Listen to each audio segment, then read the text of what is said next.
Hi అండి. ఇవాళ మీకు చూపించే రెసిపీ ఏంటంటే, వర్షం పడుతున్నప్పుడు, చల్లగా ఉన్నప్పుడు ఏదైనా సరే వేడివేడిగా, కారం కారంగా తినాలనిపించినప్పుడు ఇలా 10 నిమిషాల్లో పకోడీ వేయండి. చాలా రుచిగా ఉంటాయి. ముందుగా అయితే ఒక బౌల్‌లోకి జల్లెడ పెట్టేసుకొని 2 కప్పుల వరకు శనగపిండి, 1 కప్పు వరకు బియ్యపిండి వేసేసుకొని వీటిని శుభ్రంగా జల్లించుకోవాలి. ఇలా పిండిని జల్లించుకున్న తర్వాత తగినంత ఉప్పు వేసేసుకోవాలండి. అలాగే ఒక 4 ఉల్లిపాయలని ఇలా పొడవుగా, సన్నగా కట్ చేసుకొని వేసుకోవాలి. అలాగే 1 ఇంచు అల్లాన్ని చిన్న చిన్న ముక్కలుగా కట్ చేసుకొని వేసుకోవాలండి. ఒక 10-15 వరకు పచ్చిమిరపకాయలు చిన్న చిన్న ముక్కలుగా కట్ చేసుకొని వేసుకోవాలండి. కొంచెం కరివేపాకు వేసేసుకొని వీటిని బాగా కలుపుకోవాలండి. ఇప్పుడు కొంచెం కొంచెంగా నీళ్లు పోసేసుకుంటూ ఈ పిండిని బాగా గట్టిగా కలుపుకోవాలి. ఇక్కడ పిండి కన్సిస్టెన్సీ చూడండి ఫ్రెండ్స్.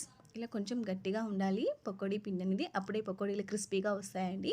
ఇలా పిండి కలుపుకున్న తర్వాత స్టవ్ ఆన్ చేసుకొని బాండి పెట్టేసుకొని డీప్ ఫ్రైకి సరిపడా నూనెని పోసుకొని నూనెని బాగా వేడి చేసుకోవాలండి. తర్వాత ఫ్లేమ్ని తగ్గించుకొని మనం కలుపుకున్న పిండిని ఇలా పకోడీల కింద వేసేసుకోవాలి. 2 నిమిషాల పాటు అలా వదిలేసారంటే అవి కొంచెం లైట్‌గా వేగిన తర్వాత గరిటెతో 2 వైపులా తిప్పుకుంటూ మంచి గోల్డెన్ బ్రౌన్ కలర్ వచ్చేంత వరకు క్రిస్పీగా అయ్యేంత వరకు ఈ పకోడీని వేయించుకోవాలండి. స్టవ్‌ని మీడియం ఫ్లేమ్‌లో పెట్టేసుకొని ఈ పకోడీలు వేయించుకోవాలండి. ఇదిగోండి ఇక్కడైతే గోల్డెన్ బ్రౌన్ కలర్ వచ్చేసాయి కదా పకోడీలు.